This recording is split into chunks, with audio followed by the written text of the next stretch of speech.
A video posted by bricklayer Don Daniels has gone viral, showing him on a building site talking half in jest about feeling he has to keep working to help fund the growing benefits bill.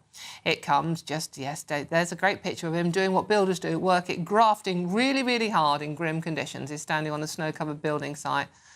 Yeah, absolutely, working hard. Now, it comes just days after Rachel Reeves' budget increased both taxes and welfare spending, striking a nerve with many workers who say they're being squeezed and overlooked. And there's lots of figures and examples in the papers today of families with lots and lots of children on benefits who are now earning more than many, many people out there who are getting up and working on building sites every single day. Joining me now is Head of Policy and Market Insight at the National Federation of Builders, Rico Wojtulewicz. Rico, good to see you. Thank you very much for joining me. Now, Rico, lots of viewers are angry about this. Lots of builders in particular are posting online about, well, why am I getting up and grafting in these winter conditions to pay this ballooning benefit bill? What do you make of how people like that on the video there are being treated? I think there's been a growing sentiment of frustration across the industry that they don't always feel, not just that they are paying for the people, but they're getting enough opportunity to actually make money themselves. And it's a really uncertain industry, the construction industry, for many reasons. And some people choose, say, for example, to be self-employed, but I think in that post he identified, the difference in what he was making during COVID and how he's earning, up to a fifth less.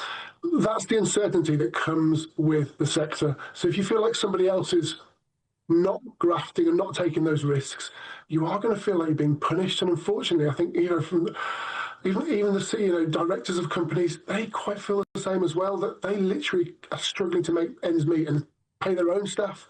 It's really hard out there, and yeah, it does feel unfair. It really does. I mean, Rico, especially seeing as we have a government that have pledged to build 1.5 million new homes by the end of their term in government. They need builders, they need people that are now getting very angry with them. Traditional Labour voters. I mean, sort of like many of my mates are builders. Well, and they're getting very, very fed up with it. So why don't I just sit at home on my bum and actually I'll earn more by being on benefits than I will going out and grafting? Well, I used to do benefit calculations many years ago, and I don't think you would earn more, but you also wouldn't earn more in the future and plan that career. And that's actually what people often forget, is that people that graft might graft for many years to better themselves. And that's actually really important. So when I used to do benefit calculations, when I used to help people back into work, I made it a real important role to help people understand that work pays and work isn't just about receiving a paycheck. I don't think I've ever had a government that understands how to get that conversation across to people, and that would help reduce the benefit costs. But on the housing side, that plays into the whole conversation, because if you're a builder and you want certainty and you want work and you need a pipeline to pay for your life, you might have a few months off when there's no work. You need planning to work for you, and I will say the government is really trying. And actually, a lot of the planning permissions are down to the last government, who just messed it all up. I'll use a different word then. So they are trying, but it takes a long time to get stuff through. So maybe they need to speed up those reforms. And we're going through potentially another reform coming up for smaller builders, and that's typically what you'll get your bricklayers that like Paul, that'll be working on these sites.